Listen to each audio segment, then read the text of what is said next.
Seperti kita ketahui bersama bahwa situasi geopolitik saat ini masih mengerucut pada isu pergeseran ideologi lintas negara. Fenomena geopolitik hari ini tak banyak berbeda dengan fakta sejarah skema demokrasi Orde Lama yang terobsesi dengan sistem demokrasi terpimpin. Situasi di mana ketegangan ideologi berubah menjadi beberapa peristiwa berdarah di banyak pesantren, masjid yang justru melibatkan oknum-oknum di sekitar kekuasaan.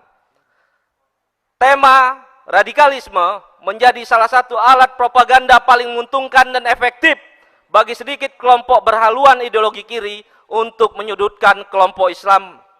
Realitas politik yang menghalalkan segala cara sedang dimainkan oleh segelintir elit politik yang dikendalikan oleh oligarki, menyeret bangsa ini terjebak dalam pertengkaran global dengan secara perlahan mengorbankan kedaulatan serta kepentingan nasional.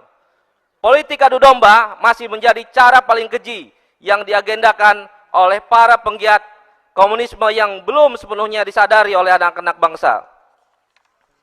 Sebagai entitas mayoritas hari ini benar-benar terjebak dalam konstelasi perebutan kekuasaan yang hanya memanfaatkan partisipasi politik secara tidak hormat. Mungkin inilah masa yang dimetaforakan oleh baginda Rasulullah Shallallahu Alaihi Wasallam bahwa akan ada suatu masa umat Islam hanya seperti buih di lautan, banyak namun ringan dan tak berisi, hingga dengan mudahnya terombang-ambing oleh gelombang dan badai peradaban. Ormas-ormas Islam tak hanya tidak mampu merajut kembali keterputusan tali persaudaraan Islam hari ini, mereka justru secara terang-terangan menunjukkan kebisuan dan tegak berdiri di baris kekuasaan.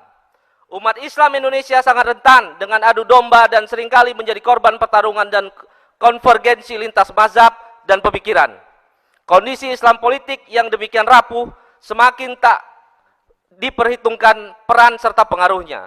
Saat kepemimpinan nasional dikendalikan oleh orang yang tidak memiliki komitmen yang tinggi, era di mana geliat ekonomi, gerakan politik umat Islam dikontrol secara ketat hingga bahkan ditiadakan eksistensinya. Tak jarang banyak ulama yang harus menanggung resiko dakwah dengan delik hukum syarat diskriminasi. Bahkan tanpa ragu, aset kekayaan umat Islam hendak dijarah dengan modus gerakan wakaf.